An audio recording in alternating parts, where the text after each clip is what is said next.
मिलत news bulletin में आपका स्वागत है। देश और दुनिया की बड़ी खबरों के साथ मैं असरार अहमद। राजस्थान के रामगढ़ सेठ माता और कब्रिस्तान की भूमि को लेकर पिछले काफ़ी समय से विवाद चल रहा है। शुक्रवार को पुलिस प्रशासन सहित अन्य प्रशासनिक अधिकारी मौके पर पहुंचकर अतिक्रमण हटाने पहुंचे थे, जहां पर पुलिस और ग्रामीणों का आमना सामना हुआ और हिंदू समुदाय ने पुलिस वालों पर पथराव शुरू कर दिया, जिसकी वजह से पुलिस को लाठीचार्ज करना पड़ा और कई ग्रामीण और पुलिस अधिकारी उसमें जख्मी हुए। गौरतलब है कि जब विवादित ज़मीन के कागजात निकाले गए तो पता चला कि 1947 से ही ये ज़मीन कब्रिस्तान के नाम से दर्ज है। 2006 में हिंदू मुस्लिम भाईचारे के नाम पर उस ज़मीन के कुछ हिस्सों में मंदिर रखकर पूजा शुरू कर दी गई थी, जिसके बाद से हिंदू समुदाय का ये दावा है कि ये भूमि हमारी है क्योंकि हमारा इस भूमि पर कब्जा है। लेकिन अब 2006 के भाईचारे को ताक पर रखकर एक विशेष समुदाय कब्रिस्तान की ज़मीन पर कब्जा करने की कोशिश कर रहा है और कोर्ट में दावा भी कर दिया है कि 2006 से ज़मीन पर हमारा कब्जा है, इसलिए ये भूमि हमारी है। लेकिन फिलहाल कोर्ट ने उस विवादित भूमि पर स्टे दे दिया है और अगली तारीख भी दे दी है। जब ये मामला और बढ़ा तो प्रशासन के बाद बजरंग दल, विश्व हिंदू परिषद सहित कई हिंदू दल भी घटनास्थल पर पहुंचे और जय श्री राम सहित आदि नारे लगाने लगे। उत्तर प्रदेश सरकार के जनसंख्या नियंत्रण विधेयक मसौदे का विरोध सत्तारूढ़ दल बीजेपी की सहयोगी संस्था विश्व हिंदू परिषद भी कर रही है। विश्व हिंदू परिषद ने एक बयान जारी कर कहा है कि हालांकि वो जनसंख्या स्थिर करने की सरकार की कोशिशों से सहमत है, पर एक ही बच्चे वाले परिवार को रियायत देने का फैसला इस मकसद से आगे के नतीजे पर असर पड़ सकता है। विश्व हिंदू परिषद राष्ट्रीय स्वयंसेवक संघ से जुड़ा ही एक संस्था है। विश्व हिंदू परिषद के विरोध करने की एक वजह यह भी है कि हिंदुओं की जनसंख्या इस देश में लगभग 83% है। वहीं दूसरी तरफ सरकारी नौकरियों में भी वे सबसे ज़्यादा हैं। इन सरकारी कर्मचारियों में से ज़्यादातर के 2 से अधिक बच्चे हो सकते हैं, क्योंकि हिंदुओं में भी जन्म दर 2% से ऊपर ही है। ऐसे में हिंदू इससे प्रभावित होंगे। वहीं दूसरी ओर सरकारी नौकरियों में मुसलमानों की हिस्सेदारी भी काफ़ी कम है, इसलिए मुसलमानों पर इसका कुछ खासा असर नहीं पड़ेगा।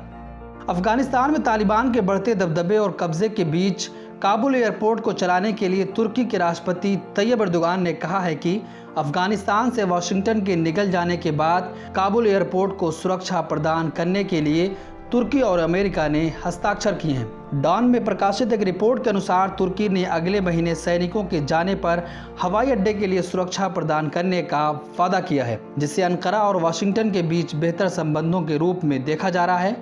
ऐसी आशंका है कि अमेरिका की वापसी के बाद हवाई अड्डा तालिबान के हाथ में आ सकता है, इसलिए नाटो समाधान खोजने के लिए संघर्ष कर रहा है। तुर्की 2001 से ही अफगानिस्तान में एक अहम भूमिका निभा रहा था। वहां सैकड़ों तुर्की सैनिकों की तैनाती भी किया था। एक दिन पहले अमेरिकी राष्ट्रपति जो बाइडेन ने घोषणा की थी कि अफगानिस्तान से वाशिंगटन की वापसी 31 अगस्त तक पूरी हो जाएगी। संसद का मानसून सत्र 19 जुलाई से 13 अगस्त तक आयोजित होगा।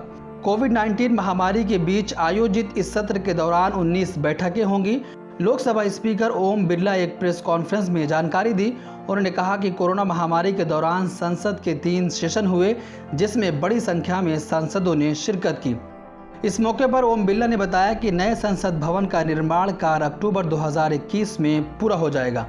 उन्होंने कहा कि नए संसद भवन का निर्माण कार्य अक्टूबर 2021 में पूरा होने की संभावना है। हम अपने टारगेट से 10 दिन पीछे चल रहे हैं, जल्दी ही इसे कवर कर लेंगे। स्पीकर ने कहा कि 2022 में संसद का सत्र नए बिल्डिंग में चलाया जाएगा। नेपाल के प्रधानमंत्री केपी शर्मा ओली को सुप्रीम कोर्ट से बड़ा झटका लगा है। सुप्रीम कोर्ट ने केपी शर्मा ओली को पद मुक्त कर शेर बहादुर देउबा को प्रधानमंत्री नियुक्त करने का राष्ट्रपति को आदेश दे दिया है। प्रधानमंत्री केपी शर्मा ओली की सिफारिश पर राष्ट्रपति भंडारी ने 5 महीने में दूसरी बार 22 मई को संसद के निचले सदन को भंग कर दिया था। राष्ट्रपति ने 12 और 19 नवंबर को मध्यावधि चुनाव कराने की घोषणा की थी। इसके खिलाफ सुप्रीम कोर्ट में 30 याचिकाएं दायर की गई थी, जिस पर आज सुप्रीम कोर्ट ने अपना फैसला सुनाया है। हरियाणा में गुस्साए किसानों ने आज दूसरे दिन भी भाजपा, उसके सहयोगियों और उनके नेताओं के खिलाफ विरोध प्रदर्शन जारी रखा।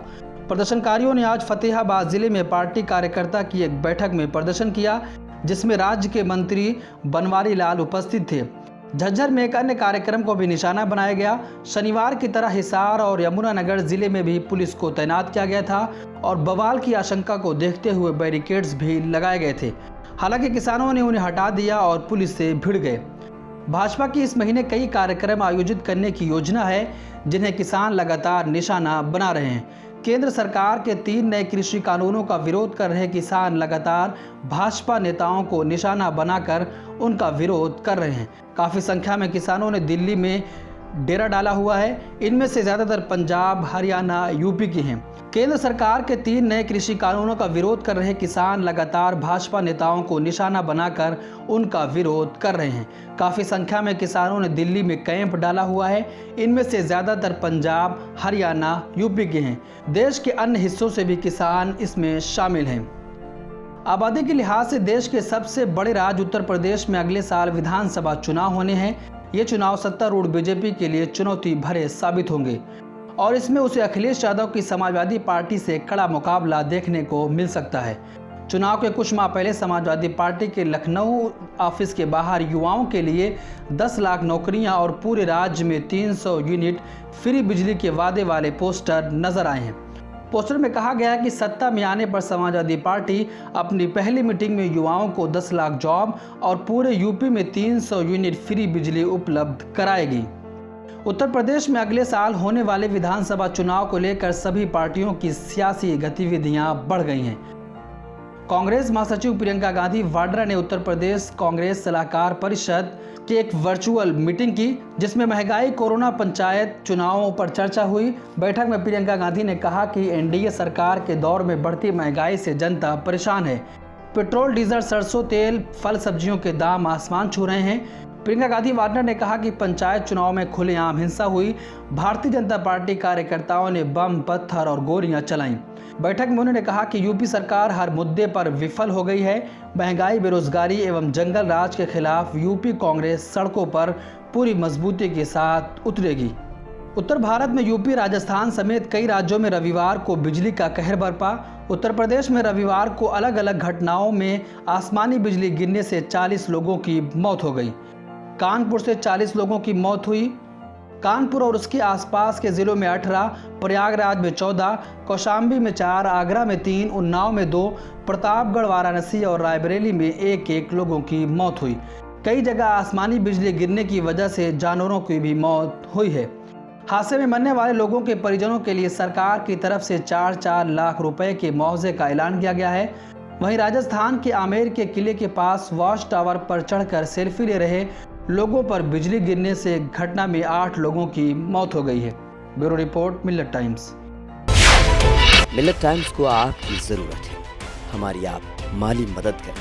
हर महीने सिर्फ 100 रुपये और 1 साल के लिए एक साथ सिर्फ 1000 रुपये। रकम भेजने के लिए यहाँ दिए गए फोन पे, गूगल पे और पेटीएम नंबर का इस्तेमाल कर सकते हैं।